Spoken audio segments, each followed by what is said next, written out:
ಓಂ ಶಾಂತಿ. ಇಂದಿನ ದಿನಾಂಕ 25/8/21.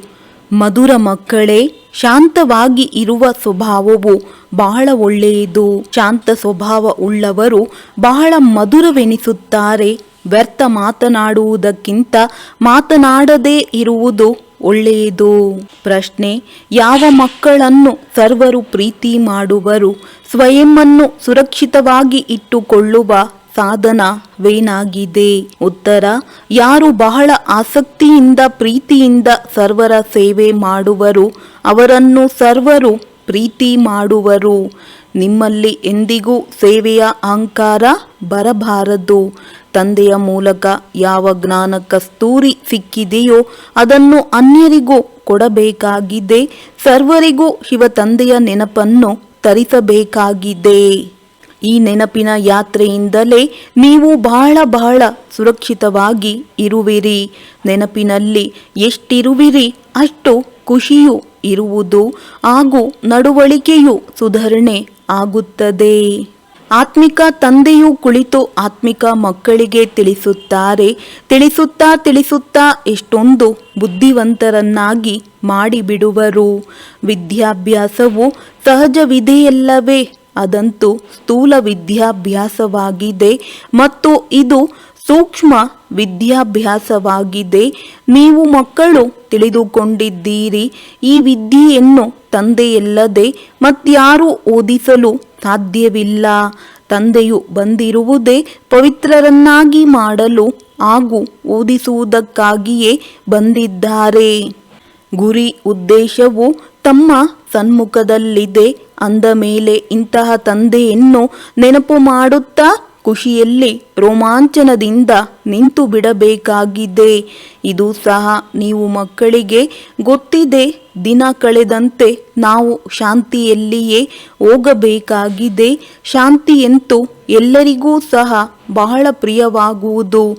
ಗಣ್ಯ ವ್ಯಕ್ತಿಗಳು ಹೆಚ್ಚು ಮಾತನಾಡುವುದಿಲ್ಲ ಮತ್ತು ಗಡುಸಾಗಿ ಮಾತನಾಡುವುದಿಲ್ಲ. ನೀವು ಬಹಳ ದೊಡ್ಡ ಗಣ್ಯ ವ್ಯಕ್ತಿಯಾಗುವಿರಿ. ವಾಸ್ತವದಲ್ಲಿ ವ್ಯಕ್ತಿ ಎಂದು ಹೇಳುವುದಿಲ್ಲ, ನೀವಂತೂ ದೇವತೆಯಾಗುವಿರಿ. ದೇವತೆಗಳು ಬಹಳ ಸ್ವಲ್ಪವೇ ಮಾತನಾಡುತ್ತಾರೆ.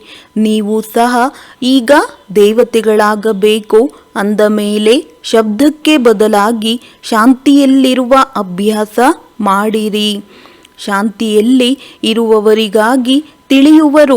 ಇವರಿಗೆ ಸ್ವಯಂನ ಪ್ರತಿ ಗಮನವಿದೆ. ಯಾವಾಗ ನೀವು ಶಾಂತಿಧಾಮಕ್ಕೆ ಹೋಗಬೇಕೆಂದಾಗ ಮಾತನಾಡುವುದನ್ನು ಸಹ ಬಹಳ ನಿಧಾನವಾಗಿಯೇ ಮಾತನಾಡಬೇಕು. ನಿಧಾನವಾಗಿ ಮಾತನಾಡುತ್ತಾ ಶಾಂತಿಧಾಮಕ್ಕೆ ಹೋಗಿಬಿಡಬೇಕು.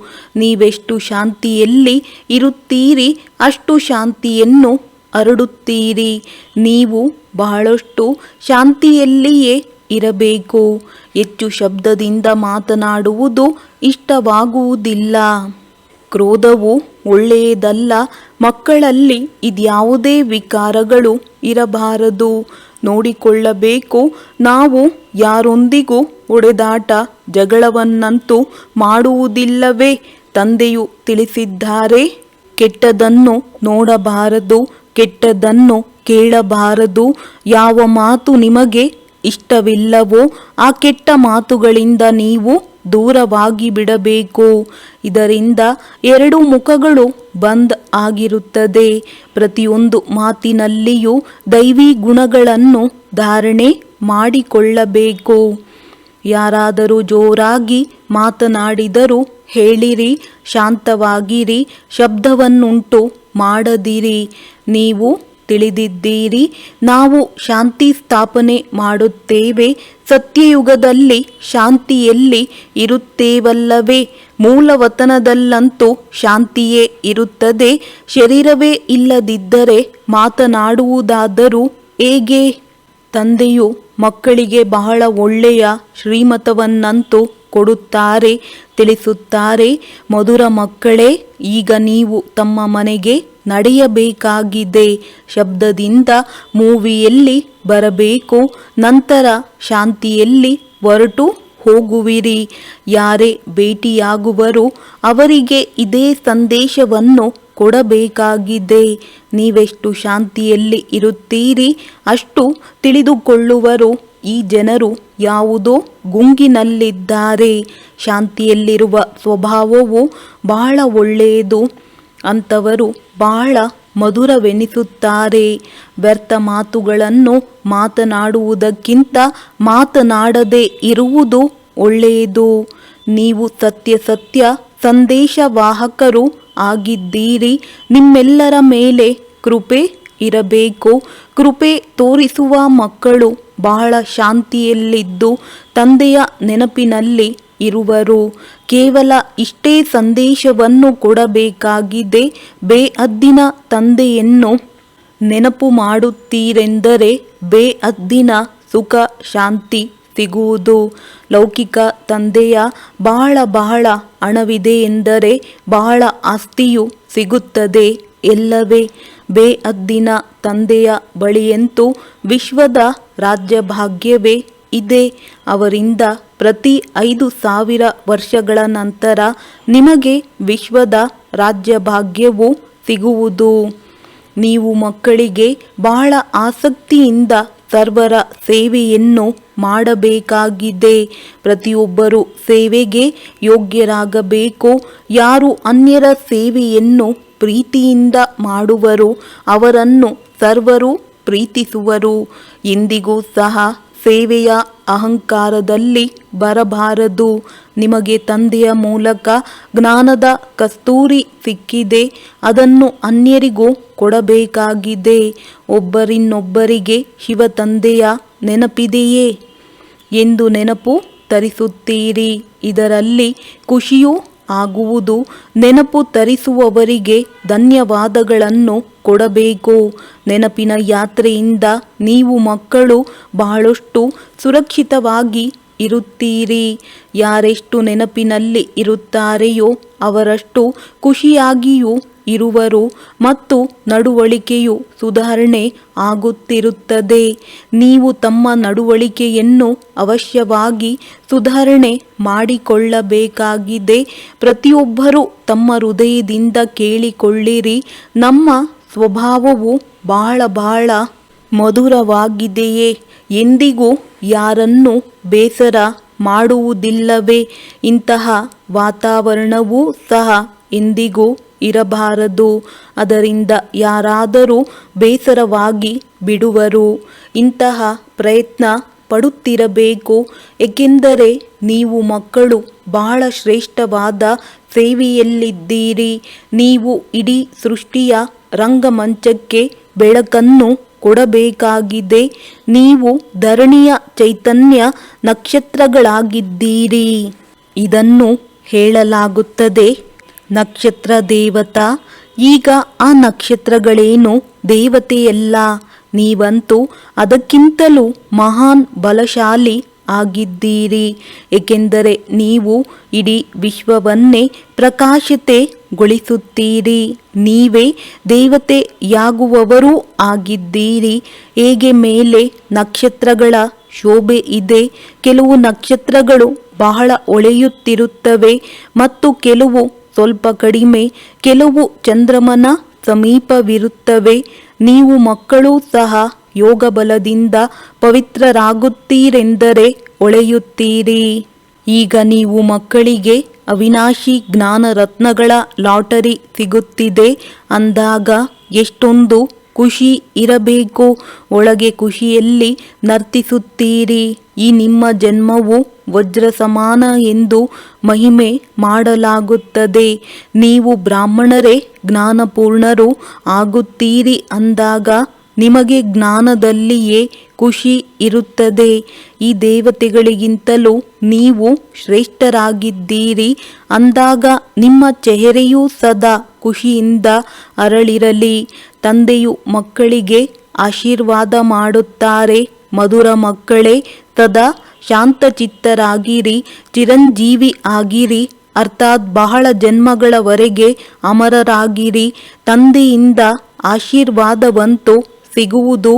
ಆದರೂ ಸಹ ಚಿರಂಜೀವಿ ಆಗಿರುವುದು ಹೇಗೆ ಎಂದು ಪ್ರತಿಯೊಬ್ಬರೂ ತಮ್ಮ ತಮ್ಮ ಪುರುಷಾರ್ಥವನ್ನು ಮಾಡಬೇಕು. ತಂದೆಯನ್ನು ನೆನಪು ಮಾಡುವುದರಿಂದ ನೀವು ಚಿರಂಜೀವಿ ಆಗುತ್ತಿದ್ದೀರಿ, ಅಮರರಾಗುತ್ತಿದ್ದೀರಿ. ಈ ಆಶೀರ್ವಾದವನ್ನು ತಂದೆಯು ಕೊಡುವರು. ಬ್ರಾಹ್ಮಣರು ಸಹ ಹೇಳುತ್ತಾರೆ, ಆಯುಷ್ಮಾನ್ ಭವ. ತಂದೆಯೂ ಸಹ ಹೇಳುತ್ತಾರೆ, ಮಕ್ಕಳೇ ಸದಾ ಅಮರರಾಗಿರಿ. ಅರ್ಧಕಲ್ಪದಲ್ಲಿ ನಿಮ್ಮನ್ನು ಕಾಲ ಕಬ್ಬಳಿಸುವುದಿಲ್ಲ. ಸತ್ಯಯುಗದಲ್ಲಿ ಸಾಯುವ ಹೆಸರೇ ಇರುವುದಿಲ್ಲ. ಇಲ್ಲಂತೂ ಮನುಷ್ಯರು ಸಾವಿಗೆ ಭಯಪಡುವರಲ್ಲವೇ? ನೀವಂತೂ ಸಾಯುವುದಕ್ಕಾಗಿ ಪುರುಷಾರ್ಥ ಮಾಡುತ್ತಿದ್ದೀರಿ.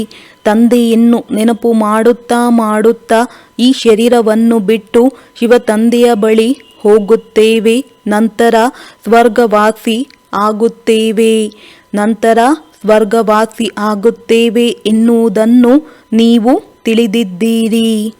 ಈಗ ನೀವು ಅತಿ ಪ್ರಿಯ ತಂದೆಯ ಮಕ್ಕಳಾಗಿದ್ದೀರಿ. ಅಂದ ಮೇಲೆ ನೀವು ಸಹ ತಂದೆಯಂತೆ ಬಹಳ ಬಹಳ ಮಧುರ, ಬಹಳ ಪ್ರೀತಿಯುಳ್ಳವರು ಆಗಬೇಕಾಗಿದೆ. ತಂದೆಯವರು ಪತ್ರಗಳಲ್ಲಿ ಬರೆಯುತ್ತಾರೆ, ಮಧುರಾತಿ ಮಧುರ ಮುದ್ದಾದ ಅಗಲಿ ಸಿಕ್ಕಿರುವ ಮಕ್ಕಳೇ, ಬಾಬಾ ಬಹಳ ಮಧುರವಲ್ಲವೇ? ಪ್ರತ್ಯಕ್ಷದಲ್ಲಿಯೂ ಅನುಭವ ಮಾಡುತ್ತೀರಿ. ಬಾಬಾರವರು ಎಷ್ಟೊಂದು ಮಧುರ, ಎಷ್ಟೊಂದು ಪ್ರಿಯವಾಗಿದ್ದಾರೆ. ನಮ್ಮನ್ನು ಇದೇ ರೀತಿ ಮಾಡುತ್ತಾರೆ. ನೀವು ಇದನ್ನು ತಿಳಿದಿದ್ದೀರಿ. ನಾವೆಷ್ಟು ಮಧುರ, ಎಷ್ಟೊಂದು ಪ್ರಿಯರಿದ್ದೆವು. ನಾವೇ ಪೂಜ್ಯರಿದ್ದವರು. ನಂತರ ಪೂಜಾರಿಯಾದಾಗ ಸ್ವಯಂವನ್ನು ಪೂಜಿಸುತ್ತಿದ್ದೆವು. ಇದು ಸಹ ಬಹಳ ವಿಚಿತ್ರವಾದ ತಿಳಿದುಕೊಳ್ಳುವ ಮಾತುಗಳಾಗಿವೆ. ನೀವು ಮಕ್ಕಳು ತಿಳಿದಿದ್ದೀರಿ.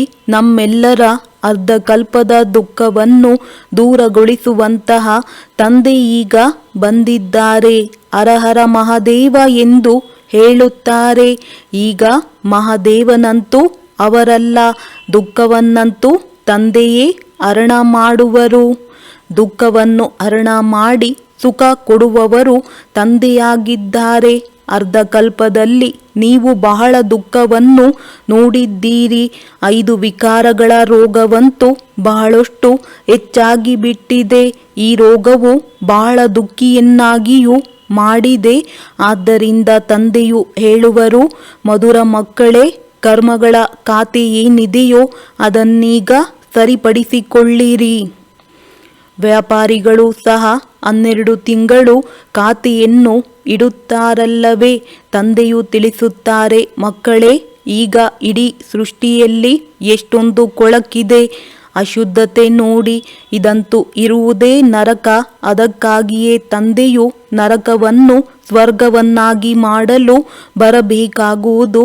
ತಂದೆಯು ಬಹಳ ಪ್ರೀತಿಯಿಂದ ಬರುತ್ತಾರೆ. ನಾನು ನನ್ನ ಮಕ್ಕಳ ಸೇವೆಯಲ್ಲಿ ಬರಬೇಕಾಗಿದೆ ಎನ್ನುವುದು ಗೊತ್ತಿದೆ. ನಾನು ಕಲ್ಪಕಲ್ಪವು ನೀವು ಮಕ್ಕಳ ಸೇವೆಯಲ್ಲಿ ಹಾಜರಾಗುವೆನು. ಯಾವಾಗ ನಾನೇ ಬರುವೆನು ಆಗ ಮಕ್ಕಳು ತಿಳಿದುಕೊಳ್ಳುವರು, ತಂದೆಯು ನಮ್ಮ ಸೇವೆಯಲ್ಲಿ ಹಾಜರಾಗಿದ್ದಾರೆ. ಇಲ್ಲಿ ಕುಳಿತುಕೊಂಡೇ ಎಲ್ಲರ ಸೇವೆಯಾಗಿ ಬಿಡುತ್ತದೆ. ಇಡೀ ಸೃಷ್ಟಿಯ ಕಲ್ಯಾಣಕಾರಿ ದಾತ ಒಬ್ಬ ತಂದೆ ಆಗಿರುವರಲ್ಲವೇ? ತಂದೆಗೆ ಗೊತ್ತಿದೆ ಇಡೀ ಪ್ರಪಂಚದಲ್ಲಿ ಎಷ್ಟೆಲ್ಲ ಆತ್ಮರಿದ್ದಾರೆ. ಸರ್ವರಿಗೂ ನಾನೇ ಆಸ್ತಿಯನ್ನು ಕೊಡುವುದಕ್ಕಾಗಿ ಬಂದಿದ್ದೇನೆ. ಬೇಹದ್ದಿನ ತಂದೆಯ ದೃಷ್ಟಿಯು ಪ್ರಪಂಚದಲ್ಲಿರುವ ಆತ್ಮರ ಕಡೆಗೆ ಹೋಗುವುದು. ಬಲೆ ಇಲ್ಲಿ ಕುಳಿತಿರಬಹುದು, ಆದರೆ ದೃಷ್ಟಿಯು ಇಡೀ ವಿಶ್ವದ ಮೇಲೆ ಹಾಗೂ ಇಡೀ ವಿಶ್ವದಲ್ಲಿ ಇರುವಂತಹ ಮನುಷ್ಯಾತ್ಮರ ಮೇಲಿದೆ. ಏಕೆಂದರೆ ಇಡೀ ವಿಶ್ವವನ್ನೇ ಪರಿವರ್ತನೆ ಮಾಡಬೇಕಾಗಿದೆ. ಡ್ರಾಮಾದ ಯೋಜನೆಯನುಸಾರ ಕಲ್ಪದ ಮೊದಲಿನಂತೆ ಇಡೀ ವಿಶ್ವದ ಆತ್ಮರು ಪರಿವರ್ತನೆ ಆಗಿಬಿಡುವರು. ತಂದೆಯು ಎಲ್ಲ ಮಕ್ಕಳನ್ನು ನೆನಪು ಮಾಡುತ್ತಾರೆ. ದೃಷ್ಟಿಯಂತೂ ಹೋಗುವುದಲ್ಲವೇ? ಸಂಗಮಯುಗದಲ್ಲಿಯೇ ತಂದೆಯು ಮಕ್ಕಳ ಸೇವೆಯಲ್ಲಿ ಹಾಜರಾಗುವರು. ಅವರ ಹೋಲಿಕೆಯಲ್ಲಿ ಯಾರೂ ಸಹ ಸೇವೆಯನ್ನು ಮಾಡಲು ಸಾಧ್ಯವಿಲ್ಲ. ಅವರದು ಬೇಹದ್ದಿನ ಸೇವೆಯಾಗಿದೆ. ನೀವು ಮಕ್ಕಳು ಸಹ ತಂದೆಯಂತೆ ಸೇವೆ ಮಾಡಿದಾಗಲೇ ತಂದೆಯನ್ನು ಪ್ರತ್ಯಕ್ಷಗೊಳಿಸುವಿರಿ. ಸೇವೆ ಮಾಡುವವರಿಗೆ ಫಲವೂ ಸಹ ಬಹಳ ಶ್ರೇಷ್ಠವಾಗಿರುವುದೇ ಸಿಗುವುದು. ಮಕ್ಕಳಿಗೆ ನಶೆಯೂ ಏರುವುದು. ನಾವು ಶ್ರೀಮತದಂತೆ ಇಡೀ ವಿಶ್ವದ ಮನುಷ್ಯರಿಗೆ ಸುಖ ಕೊಡುತ್ತೇವೆ ಎಂದು ತಂದೆಯು ಹೇಳುತ್ತಾರೆ. ಮಧುರ ಮಕ್ಕಳೇ, ಈಗ ತಮ್ಮ ಜೋಳಿಗೆಯನ್ನು ಬಹಳ ಚೆನ್ನಾಗಿ ಜ್ಞಾನರತ್ನಗಳಿಂದ ತುಂಬಿಕೊಳ್ಳಿರಿ. ಎಷ್ಟು ತುಂಬಿಕೊಳ್ಳಬೇಕೋ ಅಷ್ಟು ತುಂಬಿರಿ. ತಮ್ಮ ಸಮಯವನ್ನು ವ್ಯರ್ಥ ಮಾಡದಿರಿ. ತಂದೆಯ ನೆನಪಿನಲ್ಲಿಯೇ ಸಮಯವನ್ನು ಸಫಲಗೊಳಿಸಿರಿ. ಯಾರು ಬಹಳ ಚೆನ್ನಾಗಿ ಧಾರಣೆ ಮಾಡುವರೋ ಅವರು ಅನ್ಯರ ಸೇವೆಯನ್ನು ಅವಶ್ಯವಾಗಿ ಬಹಳ ಚೆನ್ನಾಗಿ ಮಾಡುವರು. ಸಮಯವನ್ನು ವ್ಯರ್ಥ ಮಾಡುವುದಿಲ್ಲ. ಮಕ್ಕಳೇ, ನೀವು ಪುರುಷಾರ್ಥ ಮಾಡಿ ಅಂತರ್ಮುಖಿ ಆಗಬೇಕಾಗಿದೆ. ನಾವು ಆತ್ಮರಿಗೆ ತಂದೆಯು ತಿಳಿಸುತ್ತಿದ್ದಾರೆ ಎಂಬ ನಿಶ್ಚಯ ಮಾಡಿಕೊಳ್ಳಬೇಕು. ಆತ್ಮಾಭಿಮಾನಿ ಆಗಿರುವುದೇ ಸತ್ಯವಾದ ಅಂತರ್ಮುಖಿ ಆಗುವುದಾಗಿದೆ. ಅಂತರ್ಮುಖಿ ಎಂದರೆ ಒಳಗೆ ಆತ್ಮವೇನಿದೆ ಅದು ಎಲ್ಲದರ ಬಗ್ಗೆಯೂ ತಂದೆಯಿಂದಲೇ ಕೇಳಬೇಕಾಗಿದೆ. ತಂದೆಯು ಮತ್ತೆ ಮತ್ತೆ ಪ್ರೀತಿಯಿಂದ ತಿಳಿಸುತ್ತಿದ್ದಾರೆ. ಮಾತಾಪಿತಾ ಹಾಗೂ ಯಾರೆಲ್ಲರೂ ಅನನ್ಯ ಸಹೋದರ ಸಹೋದರಿ ಇದ್ದಾರೆ, ಯಾರು ಬಹಳ ಚೆನ್ನಾಗಿ ಸೇವೆ ಮಾಡುತ್ತಾರೆ, ಅವರಿಂದಲೂ ಕಲಿಯುತ್ತಾ ಸಾಗಿರಿ. ಆಂತರ್ಯದಲ್ಲಿ ಈ ನಿಶ್ಚಯ ಮಾಡಿಕೊಳ್ಳಿ, ನಾವು ಸಮಯವನ್ನು ವ್ಯರ್ಥವಾಗಿ ಕಳೆಯಬಾರದು. ಶರೀರ ನಿರ್ವಹಣೆಯನ್ನು ಮಾಡಬೇಕು. ನಮ್ಮ ರಚನೆಯನ್ನು ನೋಡಿಕೊಳ್ಳಬೇಕು. ಅದರಲ್ಲಿ ಕೇವಲ ಮಮತ್ವವನ್ನಿಡಬಾರದು. ಮಮತ್ವವಿಡುವುದರಿಂದ ಹಾನಿಯಾಗುವುದು. ಒಬ್ಬ ತಂದೆಯಲ್ಲಿ ಮಾತ್ರವೇ ಮಮತ್ವವನ್ನಿಡಿ. ಇಲ್ಲಿ ನೀವು ತಂದೆಯ ಸನ್ಮುಖದಲ್ಲಿ ಇದ್ದೀರಿ. ಆತ್ಮರು ಮತ್ತು ಪರಮಾತ್ಮ ಸನ್ಮುಖದಲ್ಲಿದ್ದಾರೆ. ಏಕೆಂದರೆ ಇಲ್ಲಿ ಸ್ವಯಂ ತಂದೆಯೇ ಆತ್ಮರಿಗೆ ವಿದ್ಯಾಭ್ಯಾಸ ಮಾಡಿಸುತ್ತಾರೆ. ಅಲ್ಲಿ ಆತ್ಮರು ಆತ್ಮರಿಗೆ ವಿದ್ಯಾಭ್ಯಾಸ ಮಾಡಿಸುತ್ತಾರೆ. ಇವೆಲ್ಲ ಮಾತುಗಳ ಬಗ್ಗೆ ನೀವು ಮಕ್ಕಳ ಆಂತರ್ಯದಲ್ಲಿ ಮಂಥನವಾಗಬೇಕು. ವಿದ್ಯಾರ್ಥಿಯ ಬುದ್ಧಿಯಲ್ಲಿ ಇಡೀ ದಿನ ವಿದ್ಯಾಭ್ಯಾಸವೇ ಇರುತ್ತದೆ. ಎಲ್ಲವೇ ನಿಮ್ಮ ಬುದ್ಧಿಯಲ್ಲಿಯೂ ಸಂಪೂರ್ಣ ಜ್ಞಾನವಿದೆ. ಇದು ಆತ್ಮಿಕ ವಿದ್ಯೆಯಾಗಿದೆ. ಯಾರು ಒಳ್ಳೆಯ ವಿದ್ಯಾರ್ಥಿ ಆಗಿರುತ್ತಾರೆಯೋ ಅವರು ಸದಾ ಏಕಾಂತದಲ್ಲಿ ಹೋಗಿ ಓದಿಕೊಳ್ಳುವರು. ವಿದ್ಯಾರ್ಥಿಯು ಪರಸ್ಪರದಲ್ಲಿ ಹೊಂದಾಣಿಕೆ ಇರುತ್ತದೆ ಎಂದರೆ ವಿದ್ಯಾಭ್ಯಾಸದ ಬಗ್ಗೆಯೇ ವಾರ್ತಾಲಾಪ ಮಾಡುತ್ತಾರೆ. ಈ ಬೇಹದ್ದಿನ ವಿದ್ಯೆಯಲ್ಲಂತೂ ಇನ್ನೂ ಖುಷಿಯಿಂದ ತೊಡಗಿಬಿಡಬೇಕು. ನೀವು ಮಕ್ಕಳೀಗ ತಂದೆಯ ಸಹಯೋಗಿ ಆಗುವಿರಿ. ನೆನಪಿನಲ್ಲಿರುವುದೇ ಸಹಯೋಗ ಕೊಡುವುದಾಗಿದೆ. ಏಕೆಂದರೆ ನೆನಪಿನ ಯಾತ್ರೆ ಅಂದರೆ ಶಾಂತಿಯ ಯಾತ್ರೆಯಲ್ಲಿರುವುದು. ಆದ್ದರಿಂದ ಹೇಳಲಾಗುತ್ತದೆ, ಪ್ರತಿಯೊಬ್ಬರೂ ತಮ್ಮ ಮನೆಯನ್ನು ಸ್ವರ್ಗವನ್ನಾಗಿ ಮಾಡಿರಿ.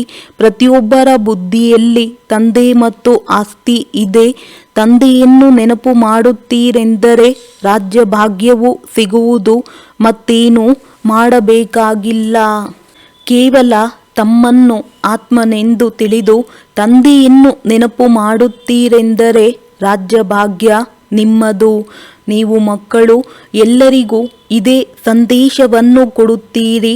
ತಂದೆಯನ್ನು ನೆನಪು ಮಾಡುತ್ತೀರೆಂದರೆ ಸ್ವರ್ಗದ ರಾಜ್ಯಭಾಗ್ಯವು ಸಿಗುವುದು. ಒಳ್ಳೆಯದು. ಮಧುರಾತಿ ಮಧುರ ಅಗಲಿ ಮರಳಿ ಸಿಕ್ಕಿರುವ ಮಕ್ಕಳ ಪ್ರತಿ ಮಾತಾಪಿತಾ ಬಾಪ್ ದಾದಾರವರ ಹೃದಯಪೂರ್ವಕವಾಗಿ ಬಹಳ ಪ್ರೀತಿಯಿಂದ ನೆನಪು, ಪ್ರೀತಿ ಹಾಗೂ ಸುಪ್ರಭಾತ. ಆತ್ಮಿಕ ತಂದೆಯ ಆತ್ಮಿಕ ಮಕ್ಕಳಿಗೆ ನಮಸ್ತೆ. ಧಾರಣೆಗಾಗಿ ಮುಖ್ಯ ಸಾರ. ತಂದೆಯ ನೆನಪಿನಲ್ಲಿ ತಮ್ಮ ಸಮಯವನ್ನು ಸಫಲಗೊಳಿಸಬೇಕು. ಅಮೂಲ್ಯವಾದ ಈ ಸಮಯವನ್ನು ಎಲ್ಲಿಯೂ ವ್ಯರ್ಥಗೊಳಿಸಬಾರದು. ಪುರುಷಾರ್ಥ ಮಾಡಿ ಅಂತರ್ಮುಖಿ ಅರ್ಥಾತ್ ಆತ್ಮಾಭಿಮಾನಿ ಆಗಿರಬೇಕು. ಈಗ ನಾವು ದೇವತೆಗಳಿಗಿಂತಲೂ ಶ್ರೇಷ್ಠವಾದ ಬ್ರಾಹ್ಮಣರಾಗಿದ್ದೇವೆ. ಈಗ ತಂದೆಯ ಮೂಲಕ ಅವಿನಾಶಿ ಜ್ಞಾನ ರತ್ನಗಳ ಲಾಟರಿ ಸಿಕ್ಕಿದೆ. ಜ್ಞಾನಪೂರ್ಣರೂ ಆಗಿದ್ದೀರಿ ಅಂದ ಮೇಲೆ ಚೆಹರೆಯು ಸದಾ ಖುಷಿಯಿಂದ ಅರಳಿರಲಿ. ಆಂತರ್ಯದಲ್ಲಿ ಖುಷಿಯಿಂದ ನರ್ತನ ಮಾಡುತ್ತೀರಿ. ವರದಾನ: ಸಾಕಾರ ಹಾಗೂ ನಿರಾಕಾರ ತಂದೆಯ ಜೊತೆಯ ಮೂಲಕ ಪ್ರತಿಯೊಂದು ಸಂಕಲ್ಪದಲ್ಲಿ ವಿಜಯಿಯಾಗುವಂತಹ ಸದಾ ಸಫಲತಾ ಮೂರ್ತಿ ಭವ. ಹೇಗೆ ನಿರಾಕಾರ ಆತ್ಮ ಮತ್ತು ಸಾಕಾರ ಶರೀರ ಎರಡರ ಸಂಬಂಧದಿಂದ ಪ್ರತಿಯೊಂದು ಕಾರ್ಯವನ್ನು ಮಾಡಬಹುದು, ಅದೇ ರೀತಿ ಪ್ರತಿಯೊಂದು ಕರ್ಮ ಅಥವಾ ಸಂಕಲ್ಪವನ್ನು ನಿರಾಕಾರ ಹಾಗೂ ಸಾಕಾರ ತಂದೆ ಇಬ್ಬರನ್ನು ಜೊತೆ ಅಥವಾ ಸನ್ಮುಖದಲ್ಲಿ ಇಟ್ಟುಕೊಳ್ಳುತ್ತಾ ಮಾಡುತ್ತೀರೆಂದರೆ ಸಫಲತಾ ಮೂರ್ತಿ ಆಗಿಬಿಡುವಿರಿ. ಏಕೆಂದರೆ ಯಾವಾಗ ಬಾಪ್ ದಾದಾರವರು ಸನ್ಮುಖದಲ್ಲಿ ಇರುತ್ತಾರೆಂದರೆ ಅವಶ್ಯವಾಗಿ ಅವರಿಂದ ನಿರ್ಣಯ ತೆಗೆದುಕೊಂಡು ನಿಶ್ಚಯ ಹಾಗೂ ನಿರ್ಭಯತೆಯಿಂದ ಮಾಡುವಿರಿ. ಇದರಿಂದ ಸಮಯ ಹಾಗೂ ಸಂಕಲ್ಪದ ಉಳಿತಾಯವಾಗುವುದು. ಯಾವುದೂ ಸಹ ವ್ಯರ್ಥವಾಗುವುದಿಲ್ಲ. ಪ್ರತಿಯೊಂದು ಕರ್ಮವೂ ಸ್ವತಃವಾಗಿಯೇ ಸಫಲವಾಗುವುದು. ಸ್ಲೋಗನ್: ಆತ್ಮಿಕ ಸ್ನೇಹವು ಸಂಪತ್ತಿಗಿಂತಲೂ ಅಧಿಕ ಅಮೂಲ್ಯವಾಗಿದೆ. ಆದ್ದರಿಂದ ಮಾಸ್ಟರ್ ಸ್ನೇಹದ ಸಾಗರರಾಗಿರಿ. ದಾದಿ ಪ್ರಕಾಶಮಣಿ ರವರ 14ನೇ ಪುಣ್ಯ ಸ್ಮೃತಿ ದಿನದಂದು ಕ್ಲಾಸಿನಲ್ಲಿ ತಿಳಿಸುವುದಕ್ಕಾಗಿ ದಾದೀಜಿಯವರ ಮೂಲಕ ಪ್ರಾಪ್ತವಾಗಿರುವ ಅಮೂಲ್ಯವಾದ ಉಡುಗೊರೆ. 1ನೇದು, ಈಶ್ವರಿಯ ನಿಯಮ ಹಾಗೂ ಮರ್ಯಾದೆಗಳು ನಮ್ಮ ಜೀವನ ಸತ್ಯ ಶೃಂಗಾರ ಆಗಿದೆ. ಇದನ್ನು ಸದಾ ತಮ್ಮ ಜೀವನದಲ್ಲಿ ಧಾರಣೆ ಮಾಡಿಕೊಂಡು ಉನ್ನತಿ ಮಾಡಿಕೊಳ್ಳುತ್ತೀರಿ. 2ನೇದು, ಸದಾ ಇದೇ ನಶೆಯನ್ನಿಟ್ಟುಕೊಳ್ಳಿರಿ. ನಾವು ಭಗವಂತನ ಕಣ್ಮಣಿ ಆಗಿದ್ದೇವೆ. ಭಗವಂತನ ನಯನಗಳಲ್ಲಿ ಗುಪ್ತವಾಗಿ ಇರುತ್ತೀರೆಂದರೆ ಮಾಯೆಯ ಬಿರುಗಾಳಿಗಳು ಸ್ಥಿತಿಯನ್ನು ಅಲುಗಾಡಿಸಲು ಸಾಧ್ಯವಿಲ್ಲ. ಸದಾ ಬಾಬಾರವರ ಛತ್ರಛಾಯೆಯಲ್ಲಿ ಇರುತ್ತೀರೆಂದರೆ ರಕ್ಷಕ ತಂದೆಯು ಸದಾ ರಕ್ಷಣೆ ಮಾಡುತ್ತಿರುತ್ತಾರೆ. 3ನೇದು, ನಮ್ಮೆಲ್ಲರ ಹೃದಯರಾಮ ಮತ್ತು ರಕ್ಷಕನು ಒಬ್ಬ ತಂದೆಯಾಗಿದ್ದಾರೆ. ಅವರೊಂದಿಗೆ ಹೃದಯದ ಲೇವಾದೇವಿಯನ್ನು ಮಾಡಿರಿ. ಎಂದಿಗೂ ಯಾವುದೇ ದೇಹದಾರಿಯನ್ನು ಮಿತ್ರನನ್ನಾಗಿ ಮಾಡಿಕೊಂಡು ಅವರೊಂದಿಗೆ ವ್ಯರ್ಥ ಚಿಂತನೆ ಮತ್ತು ಪರಚಿಂತನೆ ಮಾಡಬಾರದು. 4ನೇದು, ಎಂದಿಗೂ ಸಹ ಚೆಹರೆಯಲ್ಲಿ ಆಲಸ್ಯ ತಿರಸ್ಕಾರದ ಚಿಹ್ನೆಯು ಬರಬಾರದು. ಸದಾ ಖುಷಿಯಾಗಿರಿ ಮತ್ತು ಖುಷಿಯನ್ನೇ ಹಂಚುತ್ತೀರಿ. ತಮ್ಮ ಸೇವಾ ಕೇಂದ್ರ ವಾತಾವರಣವನ್ನು ಭಾಗ್ಯವನ್ನು ಬೆಳಗಿಸಿಕೊಳ್ಳುವಂತೆ ಮಾಡಿರಿ.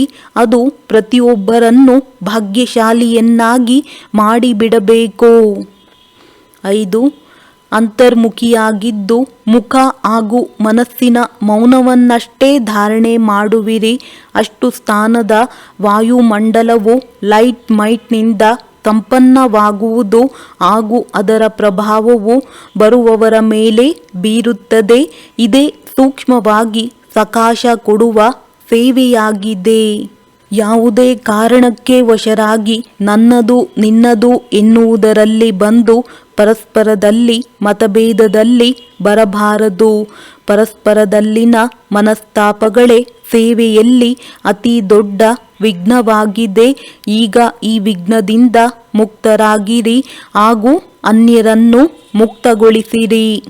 7, ಒಬ್ಬರಿನ್ನೊಬ್ಬರ ವಿಚಾರಗಳಿಗೆ ಗೌರವವನ್ನು ಕೊಟ್ಟು ಪ್ರತಿಯೊಬ್ಬರ ಮಾತನ್ನು ಮೊದಲು ಆಲಿಸಿರಿ. ನಂತರ ನಿರ್ಣಯ ತೆಗೆದುಕೊಳ್ಳುತ್ತೀರೆಂದರೆ 2 ಮತಗಳಾಗುವುದಿಲ್ಲ. ಹಿರಿಯರು ಕಿರಿಯರು ಪ್ರತಿಯೊಬ್ಬರಿಗೂ ಅವಶ್ಯವಾಗಿ ಗೌರವ ಕೊಡಿ.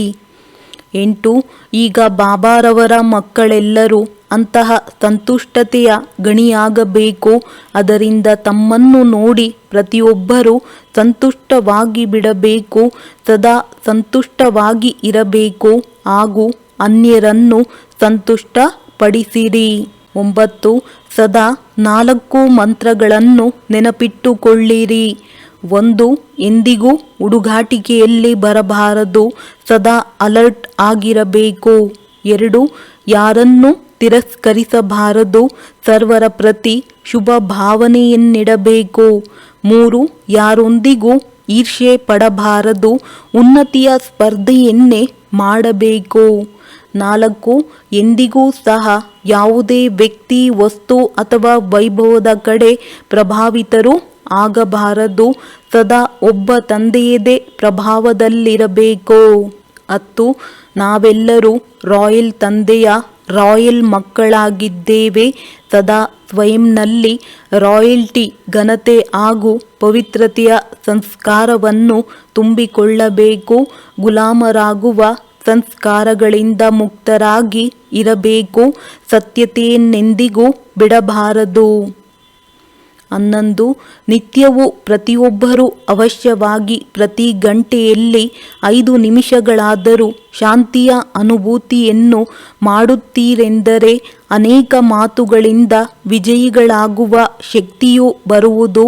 ಯಾವಾಗ ಜ್ಞಾನ ಸಹಿತ ಯೋಗದಲ್ಲಿ ಇರುತ್ತೀರಿ, ಆಗಲೇ ಮಾಯೆಯ ಮೇಲೆ ವಿಜಯಿಯಾಗಬಹುದು. 12.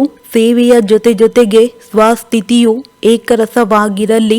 ಅದಕ್ಕಾಗಿ ಯೋಗ ಭಟ್ಟಿಯ ಅವಶ್ಯಕತೆ ಬಹಳಷ್ಟಿದೆ. ಇದರಲ್ಲಿ ಎಲ್ಲರನ್ನೂ ಸಂಘಟನೆಯಲ್ಲಿ ಕುಳಿತುಕೊಂಡು ಅಭ್ಯಾಸ ಮಾಡಬೇಕಾಗಿದೆ. ಇದರಿಂದ ಸಂಘಟನೆಯ ಬಲವು ಸಿಗುವುದು. 13.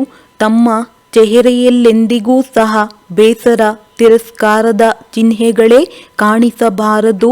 ಒಂದು ವೇಳೆ ಪರಸ್ಪರದಲ್ಲಿ 19-20 ಮಾತುಗಳೇ ನಡೆದಿರಬಹುದು. ಆದರೂ ತಮ್ಮ ತಪಸ್ಸಿನಿಂದ ಅದನ್ನು ನಶಿಸಿ ಹಾಕಿರಿ. ಒಬ್ಬರ ಬಗ್ಗೆ ಇನ್ನೊಬ್ಬರ ಮುಂದೆ ವರ್ಣನೆ ಮಾಡಬಾರದು. ವರ್ಣನೆ ಮಾಡುವುದರಿಂದ ವಾಯುಮಂಡಲವು ಹಾಳಾಗಿ ಬಿಡುವುದು. 14. ಮನಸ್ಸನ್ನು ಯಾರೆಷ್ಟಾದರೂ ಹಾಳು ಮಾಡುವ ಪ್ರಯತ್ನದಲ್ಲಿರಲಿ, ಆದರೆ ಅದರ ಪ್ರಭಾವದಲ್ಲೆಂದಿಗೂ ಬರಬಾರದು. ಸಂಘದೋಷವು ಬಹಳ ಹಾಳಾಗುವುದು. ಅದರಿಂದ ಬುದ್ಧಿಯನ್ನು ಬದಲಾಗಿ ಬಿಡುತ್ತದೆ. ಎಲ್ಲರೂ ಮಿತ್ರರೇ ಆಗಿದ್ದಾರೆ. ಎಲ್ಲರೊಂದಿಗೂ ಪ್ರೀತಿಯಿಂದ ಇರಿ. ಆದರೆ ವ್ಯಕ್ತಿಗತವಾಗಿ ಯಾರನ್ನು ಮಿತ್ರನನ್ನಾಗಿ ಮಾಡಿಕೊಳ್ಳಬಾರದು. ಇದನ್ನು ವಿಶೇಷವಾಗಿ ಗಮನದಲ್ಲಿ ಇಟ್ಟುಕೊಳ್ಳಿರಿ. ಒಳ್ಳೆಯದು. ಓಂ ಶಾಂತಿ.